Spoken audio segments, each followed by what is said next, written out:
এই মুহূর্তে আমরা দাঁড়িয়ে আছি কোন্নগর বাটখাল এলাকায়। বাটখাল এলাকায় দেখতে পাচ্ছেন কেন্দ্রীয় বাহিনীর জওয়ানরা তারা দাঁড়িয়ে আছেন। এইভাবে নাকা চেকিং চলছে, এইভাবে গাড়ি তল্লাশি হচ্ছে। প্রত্যেকটা গাড়িকে তল্লাশি করা হচ্ছে, অর্থাৎ কোথা দিয়ে আসছে গাড়ি, কি আছে গাড়ির ভেতরে আপনারা দেখতে পাচ্ছেন। সেই ছবি দেখাও, আমার ক্যামেরা পার্সনকে বলবেন একটু দেখাতে যে এইভাবে যে কোনো গাড়ি এসে সেই গাড়িকে নাকা চেকিংয়ের এখানে যে তল্লাশি চালানো হচ্ছে, প্রত্যেকটা গাড়িকে থামিয়ে তার ডিগ্গি খুলে দেখা হচ্ছে এবং কোথাও কোনো টাকা পয়সা বা অন্য কিছু আছে কিনা সেটাও খতিয়ে দেখা হচ্ছে। দেখতে পাচ্ছেন যে কেন্দ্রীয় বাহিনীর জওয়ানরা তারা আছে, তারা উপস্থিত থাকাকালীন উত্তরপাড়া থানার যে আমাদের কোন্নগর বিট হাউসে পুলিশ কর্মীরা আছে, সেই বিট হাউসে পুলিশ কর্মীরা দাঁড়িয়ে থেকে এখানে নাকা চেকিং করছে কোন্নগর বাটখাল এলাকায়। এবং প্রত্যেকটা গাড়ি, কোনো গাড়ি বাদ যাচ্ছে না, যে কোনো গাড়ি যাচ্ছে সেই গাড়িকে চেকিং করা হচ্ছে।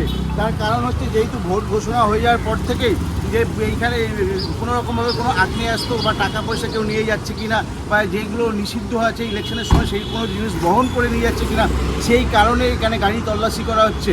শুধু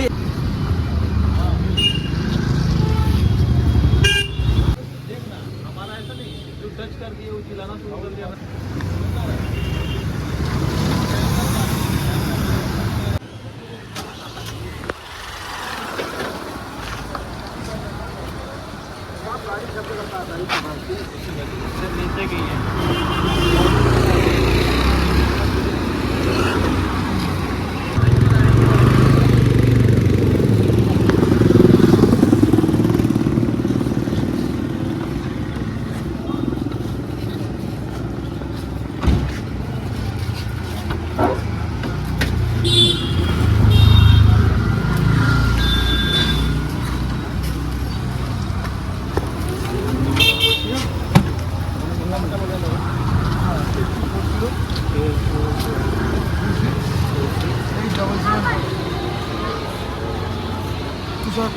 গ্রাম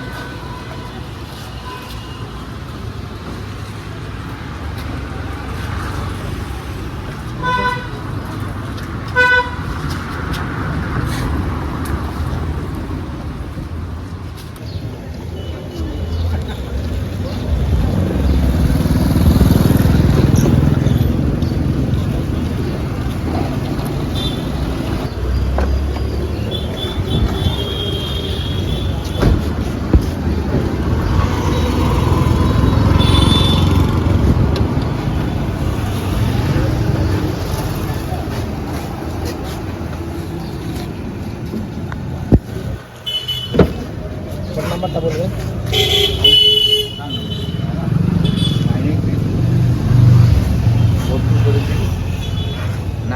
এখানে উপস্থিত আছেন আমাদের ফাঁড়ির যিনি বড়বাবু আছেন, তিনি উপস্থিত থেকে কেন্দ্রীয় বাহিনীর জওয়ানরা এইভাবে নাকা চেকিং করছে, অর্থাৎ তল্লাশি চালাচ্ছে প্রত্যেকটা গাড়িতে এখানে ডিগ্গি খুলে দেখা হচ্ছে এবং গাড়িতে কোথায় যাচ্ছে, গাড়িতে কে কে আছে সমস্ত জিজ্ঞাসা করা হচ্ছে।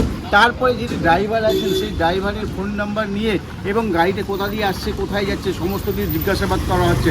তার কারণ যেহেতু ইলেকশন ঘোষণা হয়ে যাওয়ার পর পুলিশকে দায়িত্ব দেওয়া হয়েছে যে প্রত্যেকটা এলাকায় নাকা চেকিং করতে হবে, প্রত্যেকটা এলাকায় রুট মার্চ করতে হবে।